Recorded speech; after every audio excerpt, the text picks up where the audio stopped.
Hello student, welcome to civil third sem. આજે આપણે topic start કરવાનું છે. ઇમ્પોર્ટન્ટ ટૉપિક્સ છે. ફર્સ્ટ ટૉપિક આપણું છે કોન્ક્રીટના મિક્સિંગની રીતો. એટલે કે જે આપણે કોન્ક્રીટ બનાવીએ છીએ તે એ કોન્ક્રીટ મિક્સિંગની રીતો કઈ છે, કેવી રીતે કોન્ક્રીટ્સને આપણે બનાવીએ છીએ. તો કોન્ક્રીટ મિક્સિંગની બે રીતો છે, હાથથી મિક્સિંગ અને મશીનથી મિક્સિંગ. બે રીતથી આપણે કોન્ક્રીટનું મિશ્રણ બનાવીએ છીએ. એક છે હાથથી મિશ્રણ અને બીજું છે મશીનથી મિક્સિંગ. તો ફર્સ્ટ આપણે ઇન્ફોર્મેશન મેળવીએ કે હાથથી મિક્સિંગ કેવી રીતે કરવામાં આવે છે, કયા કામો માટે કરવામાં આવે છે. તો હાથથી મિક્સિંગ જે છે એ નાના અને ઓછી ગુણવત્તાવાળા કામો હોય છે એમાં યુઝ કરવામાં આવે છે. જે આપણું હાથથી મિક્સિંગ છે એને નાના કામો અથવા તો ઓછી ગુણવત્તા કામો છે, બરાબર, એમાં આપણે હાથથી મિક્સિંગનો યુઝ કરવામાં આવે છે. હાથથી મિશ્રણમાં શું થાય છે કે જે મિશ્રણ આપણે તૈયાર કરીએ છીએ એ એકરૂપ નહીં હોતું. તો એ મિશ્રણ એકરૂપ નહીં હોતું એના માટે એનામાં 10% જેટલી એક્સ્ટ્રા સિમેન્ટને એડ કરવાનું હોય છે. હાથથી મિક્સિંગમાં શું હોય છે કે જે મિશ્રણ આપણે રેડી કરીએ છીએ એ એકરૂપ નહીં હોતું, બરાબર, એના લીધે 10% જેટલો વધારે સિમેન્ટ વાપરવું પડે છે. જ્યાં આપણે હાથથી મિક્સિંગ કરવાનું હોય જે સપાટી ઉપર, એ સપાટી કેવી અપારગમ્ય હોવી જોઈએ. એટલે કે અપારગમ્ય એટલે કે એ સપાટી પરથી નીચે જે વોટરને છે એ નીચે ના જતું રહે એવી સપાટી હોવી જોઈએ, બરાબર. કે જે આપણે કોન્ક્રીટનું મિશ્રણ કરીએ તો અંદર પાણી ઉમેરીએ, સિમેન્ટ, સેન્ડ, એગ્રીગેટ જે બી ઉમેરીએ, બરાબર, તો એ અપારગમ્ય સપાટી હોવી જોઈએ કે જેથી એ સપાટી પરનું જે પાણી છે એ જમીનની અંદર ના જવી જોઈએ એવી સપાટી હોવી જોઈએ, બરાબર. કેવી રીતે કરવામાં આવે છે? તો સૌપ્રથમ આપણે કોર્સ એગ્રીગેટ એટલે કે સૌપ્રથમ આપણે કપચી નાખવામાં આવે છે. કપચીની ઉપર આપણે ફાઇન એગ્રીગેટ એટલે કે રેતી નાખવામાં આવે છે. એના ઉપર સિમેન્ટ નાખવામાં આવે છે. ત્યાર પછી આપણે આ ત્રણેય ઘટકોનું પાવડા વડે આપણે મિશ્રણ કરવામાં આવે છે. ત્રણેય ઘટક નાખ્યા આપણે. ફર્સ્ટ આપણે એગ્રીગેટ્સ નાખ્યા, કપચી નાખી, પછી આપણે સેન્ડ નાખી, રેતી નાખી, એના ઉપર આપણે સિમેન્ટ નાખવાની. એ ત્રણ નાખ્યા પછી આ ત્રણનું આપણે પાવડાની મદદથી મિક્સિંગ કરવામાં આવે છે, મિશ્રણ કરવામાં આવે છે. આ મિશ્રણ થઈ ગયા પછી એના ઉપર જરૂરી જે માત્રા હોય એમાં આપણે પાણી એડ કરવાનું હોય છે.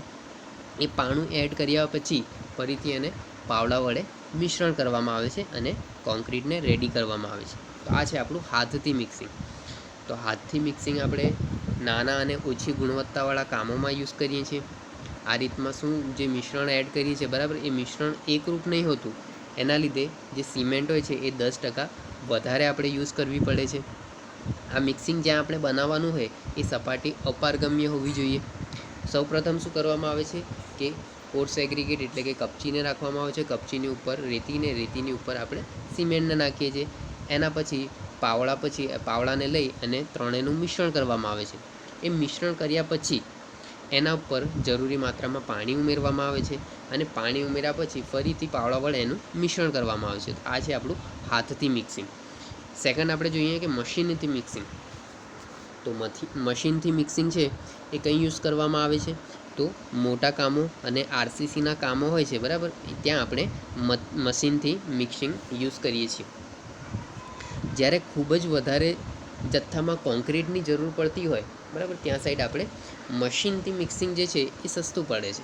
જેવું કે આપણે કોઈ સ્લેબ્સ નાખીએ છીએ, બરાબર, તો સ્લેબમાં તમે જોતા હશો કે નાના મકાન્સમાં બી સ્લેબ્સ જ્યારે નાખવામાં આવે છે ત્યારે બી આપણે મશીનથી મિશ્રણ જે છે એ બનાવીએ છીએ, બરાબર. કેમ કે હેન્ડ મિક્સિંગ આપણે જ્યારે બનાવવા જશું હાથથી મિક્સિંગ, તો એમાં શું થશે કે વાર થશે, બરાબર. એના લીધે આપણે સ્લેબ્સ કે એ ભરશું, બરાબર, એમાં આપણે મશીનથી મિશ્રણનું યુઝ કરીએ છીએ, બરાબર.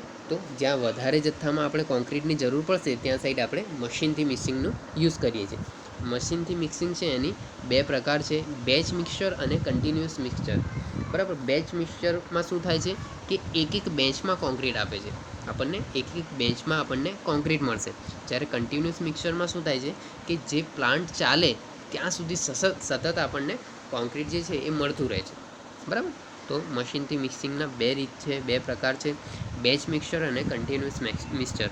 તો બેચ મિક્સરમાં શું થાય છે કે એક બેચમાં આપણને કોન્ક્રીટ મળે છે, જ્યારે કન્ટિન્યુઅસ મિક્સરમાં જે પ્લાન્ટ ચાલે ત્યાં સુધી આપણને સતત કોન્ક્રીટ જે છે એ મળતું રહે છે, બરાબર. હવે આ મશીનથી મિક્સિંગ કેવી રીતે કરવામાં આવે છે, તો જે કોન્ક્રીટ હોય છે, કોન્ક્રીટ મિક્સરને આપણું જે મિક્સર છે, બરાબર, એ મિક્સરને સામાન્ય રીતે 15 થી 20 આંટા, સામાન્ય રીતે 15 to 20 જે આંટા હોય છે પર મિનિટ, એટલે કે 1 મિનિટમાં 15 થી 20 આંટાની ઝડપથી ઘુમાવવામાં આવે છે, એને ફરાવવામાં આવે છે. જે આપણું કોન્ક્રીટ મિક્સર છે, બરાબર, એને 15 થી 20 આંટા 1 મિનિટમાં ફરે, બરાબર, એવી રીતે ઝડપથી ઘુમાવવામાં આવે છે, ફરાવવામાં આવે છે. સાઇટ પર મિક્સિંગ ટાઈમ ઘટાડવા માટે સાઇટ પર શું થાય છે કે ઘણીવાર મિક્સિંગ ટાઈમ જે છે, બરાબર, એ ઘટાડવા માટે મશીન જે હોય છે એ મિક્સર મશીનને વધારે ઝડપથી ફેરવવામાં આવે છે. જો વધારે ઝડપથી એને ફેરવવામાં આવશે તો જે આપણી કોન્ક્રીટ છે એ કોન્ક્રીટની ગુણવત્તા જે છે એમાં ઘટાડો થઈ જાય છે. સામાન્ય રીતે આપણે જે મિક્સર હોય છે એને 15 થી 20 આંટા પર મિનિટ ફેરવવામાં આવે છે, બરાબર. પણ સાઇટમાં ઘણીક વાર શું હોય છે કે મિક્સિંગ ટાઈમ હોય છે એ ઘટાડવા માટે મિક્સરને ઝડપથી ફેરવવામાં આવે છે. હવે જો મિક્સરને ઝડપથી ફેરવવામાં આવશે, બરાબર, તો જે કોન્ક્રીટની ગુણવત્તા હોય છે એમાં ઘટાડો થઈ જાય છે, બરાબર. બીજી બાજુ જો કોન્ક્રીટને આપણે વધારે સમય માટે મિક્સ કરવામાં આવે તો આઉટપુટ ઓછો મળે છે.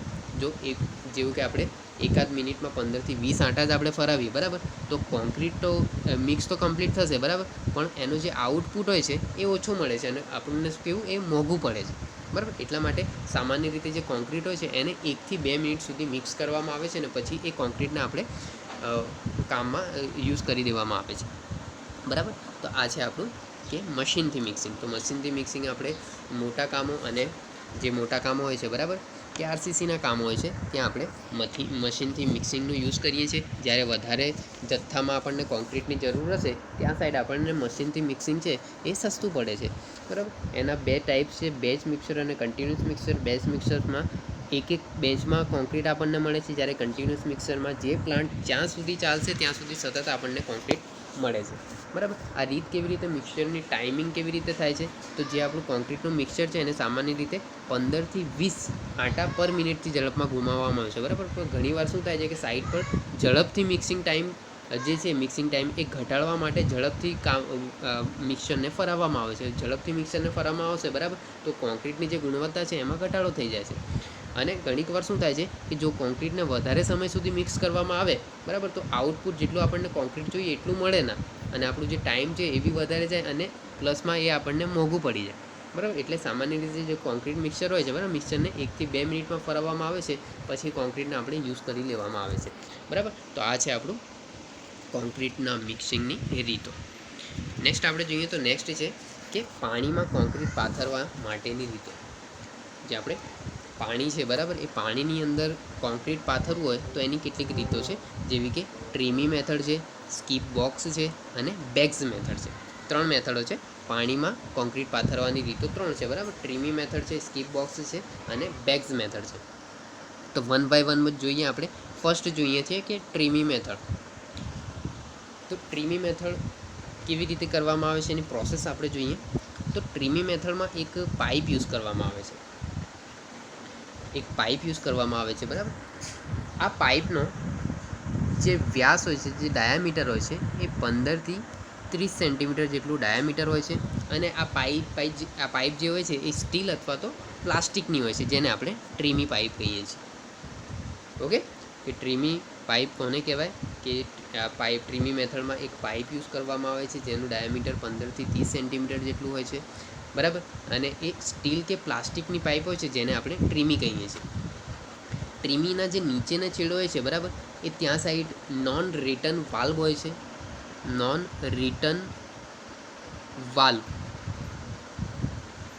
ટ્રીમીના જે નીચેના છેડે નોન રિટર્ન વાલ્વ હોય છે અને ટ્રીમીના ઉપરના છેડે હોપર એટલે કે નાળચું બેસાડેલું હોય છે. ટ્રીમીના નીચેના છેડે નોન રિટર્ન વાલ્વ હોય છે અને ઉપરના છેડે હોપર એટલે કે નાળચું બેસાડવામાં આવે છે. કેવી રીતે પ્રોસેસ કરવામાં આવે છે, તો જે કોન્ક્રીટ હોય છે એ કોન્ક્રીટને પાઇપમાં આપણે નાખવામાં આવે છે. તો નાળચામાંથી પાઇપમાં કોન્ક્રીટ જતું રહેશે, બરાબર. પાઇપનો નીચેનો છેડો કોન્ક્રીટમાં ડૂબીને રહે, બરાબર, એવી રીતે પાઇપને ધીરે ધીરે આપણે ઉપર ખેંચાડવાનો હોય છે. બરાબર. શું કરવામાં આવે છે કે નાળચા દ્વારા આપણે જે કોન્ક્રીટ હશે બરાબર, એ કોન્ક્રીટને આપણે પાઇપમાં નાખવામાં આવે છે. હવે જે વર્ક છે એ વર્ક ઓવર થઈ જશે બરાબર, ત્યારે આપણે પાઇપનો નીચેનો છેડો હોય છે બરાબર, એને કોન્ક્રીટમાં જે ડૂબેલો છે એને ધીમે ધીમે ઉપરની સાઈડ ખેંચવામાં આવે છે બરાબર. તો આ છે આપણી ટ્રીમી મેથડ. તો ટ્રીમી મેથડ શું છે, કેવી રીતે કરવામાં આવે છે, કોને કહેવામાં આવે ટ્રીમી? તો ટ્રીમી મેથડમાં એક પાઇપ યુઝ કરવામાં આવે છે. એ પાઇપનો ડાયામીટર 15 થી 30 સેન્ટીમીટર હોય છે. એ પાઇપ સ્ટીલ અથવા પ્લાસ્ટિકની હોય છે. એ પાઇપને આપણે ટ્રીમી કહીએ છીએ. આ પાઇપના નીચેના છેડે એક નોન રિટર્ન વાલ્વ હોય છે અને ઉપરના છેડે હોપર એટલે કે નાળચું હોય છે બરાબર. શું કરવામાં આવે છે કે આ નાળચા હોય છે, એ નાળચામાંથી કોન્ક્રીટ જે હોય છે એ કોન્ક્રીટ્સને નાખવામાં આવે છે. એ કોન્ક્રીટ્સ નાળચામાં નાખશું તો એ પાઇપ દ્વારા પાણીની નીચેની સપાટીમાં આવે છે બરાબર. જ્યારે આપણું વર્ક છે એ ઓવર થઈ જશે ત્યારે પાઇપનો નીચેનો છેડો હોય છે એ કોન્ક્રીટમાં ડૂબેલો હોય છે, એને ધીરે ધીરે ઉપરની સાઈડ ખેંચવામાં આવે છે. તો આ છે આપણી ટ્રીમી મેથડ. નેક્સ્ટ આપણે જોઈએ તો નેક્સ્ટ છે આપણી સ્કીપ બોક્સ મેથડ. તો સ્કીપ બોક્સ મીન્સ કે નામ પરથી તમે જુઓ કે બોક્સ મીન્સ કે બોક્સ યુઝ થશે બરાબર. તો કેવી રીતે થાય છે એ જોઈએ આપણે. તો એક બોક્સ યુઝ કરવામાં આવે છે. એ બોક્સ લોખંડનું હોય છે બરાબર. એ લંબઘન અથવા તો નળાકાર જેવો એનો આકાર હોય છે. સ્કીપ બોક્સ એ લોખંડનું લંબઘન અથવા તો નળાકાર બોક્સ છે. આ બોક્સ કેવો હોય છે કે જે નીચેની સાઈડ એમાં શટર રાખેલું હોય છે જે ખુલતા હોય છે. એના જે નીચેની સાઈડ્સ હોય છે બરાબર, એ ત્યાં સાઈડ શટર રાખેલા હોય છે જે પાણીની અંદર ખુલતા હોય છે બરાબર. આ કેવી રીતે કરવામાં આવે છે? તો આ બોક્સ હોય છે, એ બોક્સની અંદર આપણે કોન્ક્રીટ્સને ભરવામાં આવે છે. એ ભર્યા પછી એને ક્રેનના દોરડા વડે સાથે લટકાવી અને પાણીના તળિયે ઉતારવામાં આવે છે. કેવી રીતે કરવામાં આવે છે કે આ જે બોક્સ હોય છે એ બોક્સ આપણું લોખંડનું લંબઘન અથવા તો નળાકાર બોક્સ છે બરાબર. આ બોક્સ કેવું હોય છે કે નીચેની સાઈડ એના શટર્સ જે હોય છે એ ખુલતા હોય છે બરાબર. શું કરવામાં આવે છે કે આ બોક્સમાં કોન્ક્રીટ જે હોય છે એને ભરવામાં આવે છે. એને ભર્યા પછી ક્રેનના દોરડા વડે આ બોક્સને લટકાવવામાં આવે છે અને પાણીના તળિયે એને ઉતારવામાં આવે છે. પાણીના તળિયે જ્યારે આપણે ઉતારશું બરાબર, તો ત્યારે સ્કીપ બોક્સ છે એ બોક્સનું જે આ શટર છે એ શટરને ખોલવામાં આવે છે. તો શટર્સ ખુલશે બરાબર, તો જે કોન્ક્રીટ્સ હશે એ પાણીના નીચેની સપાટી જતું રહે છે બરાબર. પછી આ બોક્સને આપણે ફરીથી ઉપર લઈ આવવામાં આવે છે બરાબર. ફરીથી આ બોક્સમાં આપણે કોન્ક્રીટ ભરવાનું હોય છે. પછી એને ક્રેનના દોરડા સાથે લટકાવી અને પાણીના તળિયે ફરીથી ઉતારવામાં આવે છે. ફરીથી એના જે શટર્સ હશે એ ખોલી જશે બરાબર. એવી રીતે એના વર્ક કરવામાં આવે છે બરાબર. આવી રીતે એનું કોન્ક્રીટિંગ જે હોય છે એ કરી શકાય છે બરાબર. તો આ છે આપણું સ્કીપ બોક્સ મેથડ બરાબર. કે એક બોક્સ છે લોખંડનું જે લંબઘન અથવા નળાકાર આકારનું છે. એ બોક્સમાં આપણે કોન્ક્રીટને ભરવામાં આવે છે બરાબર. પછી એને ક્રેનના દોરડા વડે પાણીમાં જ્યાં ઉતારવાનું હોય છે બરાબર, ત્યાં સાઈડ એને ઉતારવામાં આવે છે. અને પછી એના શટર્સ જે હોય છે એ ખુલી જાય છે બરાબર. તો ત્યાં સાઈડ કોન્ક્રીટ જે હોય છે એ પાણીના તળિયે બેસી જાય છે બરાબર. પછી એવી રીતે ફરી આ મેથડ છે એને રિપીટ કરવામાં આવે છે. આ છે આપણી સ્કીપ બોક્સ મેથડ. થર્ડ આપણે જોઈએ તો થર્ડ આપણી છે કે બેગ્સ મેથડ. બેગ્સ એટલે કે તમને બેગ્સ મિનિંગ થાય છે આપણી થેલીઓ જે હોય છે બરાબર, એ બેગ્સ મેથડ. બેગ્સ મેથડ કેવી રીતે કરવામાં આવે છે? તો ઘણીવાર શું કરવામાં આવે છે, જે કંતાનની થેલીઓ હોય છે બરાબર, એમાં બે તૃતીયાંશ જેટલો આપણે સિમેન્ટ, રેતી અને કપચીનું મિશ્રણ ભરવામાં આવે છે બરાબર.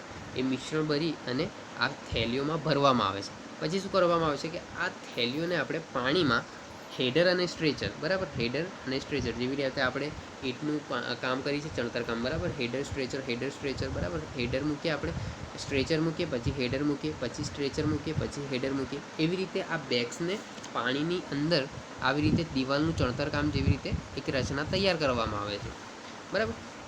બીજું શું થાય છે કે આ રીતમાં જે કોન્ક્રીટ માસમાં જે પોલાણો હોય છે એ વધારે મીન્સ કે આ જે પોલાણો હશે એ વધારે રહી જાય છે, જેથી આ કોન્ક્રીટિંગનું વર્ક છે એ આપણે સંતોષકારક નહીં રહેતું બરાબર. એટલે કે આ વધારે પ્રમાણમાં યુઝ નહીં થતું. ઓકે, તો આ છે આપણું બેગ્સ મેથડ. તો બેગ્સ મેથડમાં શું કરવામાં આવે છે કે કંતાનની થેલીઓ યુઝ થાય છે.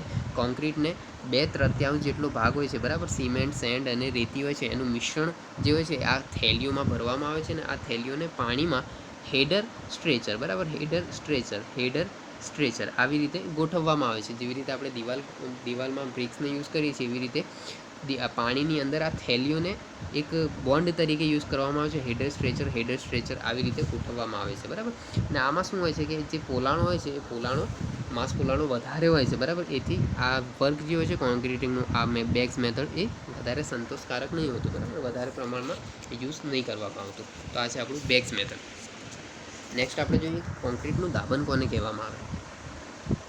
તો તમે જોશો કે જ્યારે બી આપણે કોઈ કોન્ક્રીટ્સ બનાવીએ છીએ, બરાબર, જેવું કે આપણે એક વાત કરી કે આપણે ક્યુબ બનાવીએ, બરાબર, 15 centimetre by 15 centimetre by 15 centimetre.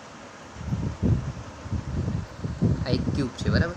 એ ક્યુબમાં આપણે જ્યારે કોન્ક્રીટને ભરીએ છીએ તો કોન્ક્રીટને ભરીએ એના દ્વારા આપણે એક કોમ્પેક્શન બી કરીએ છીએ, એટલે કે કોઈ સળીઓ રાખીએ છીએ અથવા તો આપણો જે લેલો છે, ટ્રોવેલ છે, બરાબર, એના વડે એક આપણે લેયર ભરશું, એક લેયર નાખીએ આપણે કોન્ક્રીટ, પછી આપણે એક લેલા યા જે આપણું સ્ટીલ છે, બરાબર, એના વડે આપણે એને કોમ્પેક્શન કરીએ છીએ, બરાબર. જેથી અંદરની જે એર છે, અંદરની જે હવા છે એને દૂર કરવી જરૂરી છે, કેમ કે અંદરની જો હવા જે છે એને જો આપણે દૂર ના કરી શકીએ તો આપણી જે કોન્ક્રીટની સ્ટ્રેન્થ છે એમાં થોડું ઘટાડો થઈ જાય છે. એટલા માટે જે અંદરની એર હોય છે એને દૂર કરવામાં આવે છે. ઓકે, તો કોન્ક્રીટનું દાબન છે શું એ જોઈએ આપણે. તો કોન્ક્રીટને જ્યારે આપણે પ્લેસિંગ કરીએ છીએ કે એનું મિશ્રણ કરીએ છીએ, કોન્ક્રીટનું જ્યારે આપણે પ્લેસિંગ કરીએ કે પછી મિક્સિંગ કરીએ, કોન્ક્રીટનું જ્યારે આપણે પ્લેસિંગ કરીએ કે જ્યારે મિક્સિંગ કરીએ, બરાબર, તો ત્યારે એમાં થોડી હવા ભરાઈ જાય છે, જેને આપણે એન્ટ્રપ્ડ એર કહીએ છીએ. એન્ટ્રપ્ડ એર.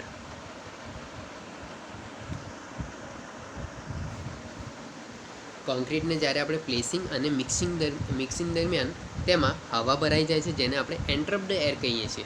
કોન્ક્રીટમાંથી જો આવી એન્ટ્રપ્ડ એરને આપણે દૂર કરવામાં ના આવે તો આ એન્ટ્રપ્ડ એરના દ્વારા શું થાય છે કે કોન્ક્રીટનું જે સ્ટ્રેન્થ છે એમાં ઘટાડો થાય છે, બરાબર. તો દાબનનું મુખ્ય હેતુ શું છે કે આ કોન્ક્રીટમાંથી એન્ટ્રપ્ડ એરને દૂર કરી અને એમાં ઘનતા વધારવાનો કોન્ક્રીટ દાબનનો હેતુ છે, બરાબર. તો જેવી રીતે કોન્ક્રીટ દાબન કેવી રીતે કરવામાં આવે છે, બરાબર. તો કોન્ક્રીટનું જ્યારે આપણે પ્લેસિંગ કરીએ કે એનું મિક્સિંગ કરીએ, બરાબર, કોન્ક્રીટનું આપણે પ્લેસિંગ કરશું કે મિક્સિંગ કરશું તો એમાં શું હવા ભરાઈ જાય છે.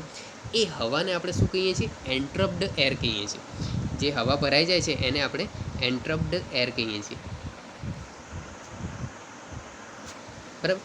આ એન્ટ્રપ્ડ એરને જો કોન્ક્રીટમાંથી આપણે દૂર ના કરીએ તો એન્ટ્રપ્ડ એર શું કરે છે કે કોન્ક્રીટની જે સ્ટ્રેન્થ હોય છે એમાં ઘટાડો કરી દે છે, બરાબર. તો દાબનનું મુખ્ય હેતુ શું છે કે આ એન્ટ્રપ્ડ એર જે છે એને દૂર કરી અને એમાં ઘનતામાં વધારો કરવાનો એ કોન્ક્રીટનું દાબનનું મુખ્ય હેતુ છે, બરાબર. તો આ છે આપણું કોન્ક્રીટનું દાબન. હવે એક પ્રમાણ જોઈએ આપણે કે જો આપણે જ્યારે પ્લેસિંગ કરીએ કે મિક્સિંગ કરીએ ત્યારે 5% જો હવા અંદર રહી જાય તો આપણી જે કોન્ક્રીટ છે એનું 30% સામર્થ્ય ઘટાડી દે છે, 30% એની સ્ટ્રેન્થ ઘટાડી દે છે. અને જો કોન્ક્રીટમાં હવા 10% જો રહી જાય તો એ 50% જેટલી સ્ટ્રેન્થ આપણી કોન્ક્રીટની દૂર કરી દે છે, બરાબર. એટલા માટે આપણે જ્યારે સ્લેબ્સ બી આપણા ભરાવે છે, જ્યારે કોલમ બીમ જ્યારે ભરાવે છે તો જ્યારે આપણે કોન્ક્રીટને અંદર નાખીએ છીએ ત્યારે સલિયા વડે એને કોમ્પેક્શન્સ કરીએ છીએ, એનું દાબન કરીએ છીએ, જેથી અંદરની જે હવા છે એ દૂર થઈ જાય અને જે જરૂરી પ્રમાણમાં આપણને કોન્ક્રીટની સ્ટ્રેન્થ છે એ મળી રહે, બરાબર. તો આ છે આપણે કોન્ક્રીટનું દાબન. કોન્ક્રીટનું દાબન કેવી રીતે કરવામાં આવે છે? તો કોન્ક્રીટનું જ્યારે પ્લેસિંગ અને મિક્સિંગ કરીએ છીએ, બરાબર, ત્યારે એમાં થોડી હવા ભરાઈ જાય છે. એ હવાને આપણે એન્ટ્રપ્ડ એર કરીએ છીએ. આ એન્ટ્રપ્ડ એરને જો કોન્ક્રીટમાંથી દૂર કરવામાં ન આવે તો કોન્ક્રીટની સ્ટ્રેન્થ જે છે એમાં ઘટાડો થાય છે. તો દાબનનું મુખ્ય હેતુ છે કે કોન્ક્રીટમાંથી એન્ટ્રપ્ડ એર દૂર કરી અને એની ઘનતામાં વધારો કરો, બરાબર. જો 5% જેટલી એર અંદર રહી ગઈ હશે તો કોન્ક્રીટની સ્ટ્રેન્થ છે એ 30% જેટલી ઘટાડી દે છે, અને જો 10% જેટલી એર કોન્ક્રીટમાં રહી જાય તો કોન્ક્રીટની સ્ટ્રેન્થ જે છે એ 50% જેટલી ઘટાડી દે છે. તો આ છે કોન્ક્રીટનું દાબન. ઓકે, તો આઈ હોપ કે તમને આ વિડીયોમાં ખબર પડી હશે. Thank you.